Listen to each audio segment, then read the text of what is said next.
Once upon a time, in a small village called Udene, there lived a boy named Toby. He was just 7 years old. Toby was not like other children in the village. He was born blind and deaf. He could not see the blue sky. He could not hear the birds singing. He could not see his mother's face. He could not hear her voice. People felt sad for Toby. Many called him the lost child. Some even said he was useless, but his mother, Mamuju, never gave up on him. Every day, Mamuju would hold his hands and help him walk around. She would use her fingers to speak to him by touching his pants. She made a special way to talk to her son. When she wanted to say, I love you, she would draw a small heart in his hand with her fingers. Toby always smiled when he felt that true Toby could not see or hear. He had something very special he could see in another way. He felt the wind and know when it was going to rain. He felt the earth and know when people were walking close. He touched the trees and know which one was mango, which one was pawpaw. One morning, something strange happened in the village. A loud cry filled the air. A small child, the daughter of the village chief, was missing. The people searched everywhere. They looked in the bush, they looked near the river, they looked under the bridge, but they could not find. Mamuju came home worried. She touched Toby's hand and tried to tell him what happened. Toby could feel her fear. He did not know the full story, but he knew something was wrong. He felt it is in his heart.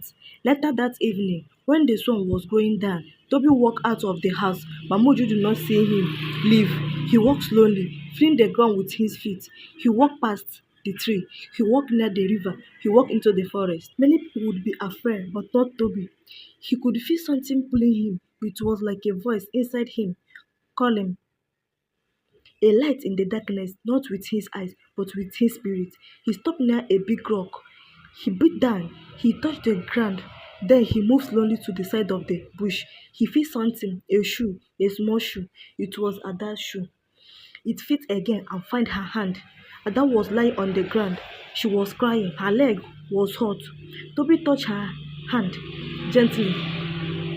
Ada looked up, surprised.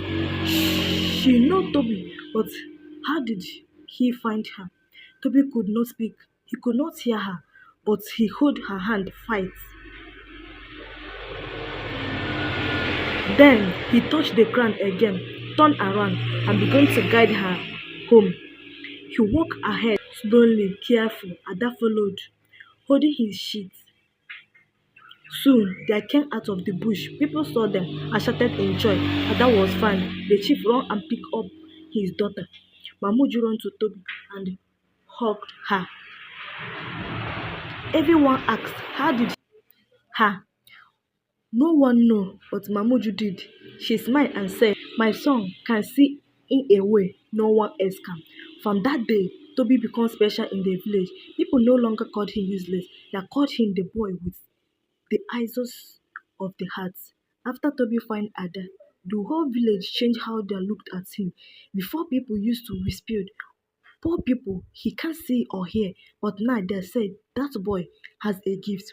The village chief came to Mamuju's house. He bought gifts, yam, rice, palm oil, and a new wrapper.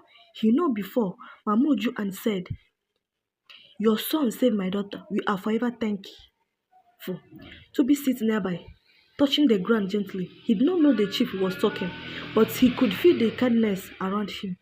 He felt warmth in the room and he smiled. From that day, many people in the village began to notice something about Toby. Whenever someone was sick or trouble, Toby would gently walk to them, touch their hand and shoulders, and they would feel better, not always healed, or their hearts become lighter.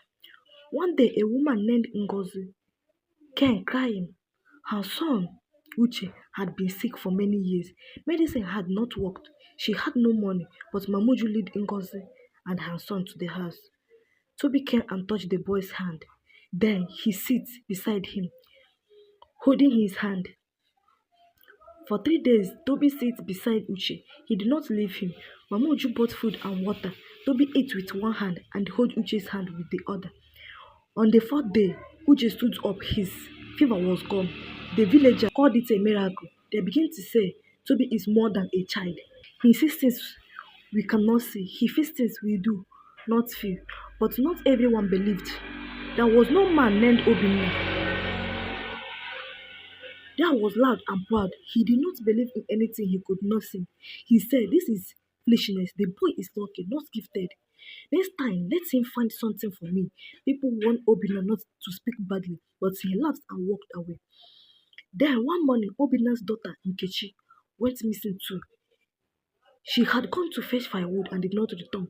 Obinna searched for her. He walked into the forest. Nothing he came back, sweating and scared. Then he remembered Toby. He swallowed his pride and walked to Mama Ju's house. He fell on his knees and cried, please, let your son help me. My daughter is gone. Mama Uju touched Toby's hand. She told them through the silent signs. Toby knew dead. Again, he stood up and touched the ground and began to walk. Many people followed behind him. He walked slowly, listening with his heart. He went deep into the forest. He passed the rivers. He walked into the thick bush. Then he stopped. He touched a tree. He touched the ground. He beat low and touched the air. Then he turned left and walked fast. Soon they heard a small voice crying. It was Nkechi. Her foot was stuck between two stones. He could not move. People ran forward. They lifted her up. Obinna fell to the ground and cried. I was wrong, he said. The boy is truly special. From that day, Obinna became Toby's great friend protector. But the story does not end there. As Toby grew, his gifts became strong. He began to draw in the sand through his never seen anything with his eyes. He could draw shapes of animals, horses, and even people. His fingers moved like magic.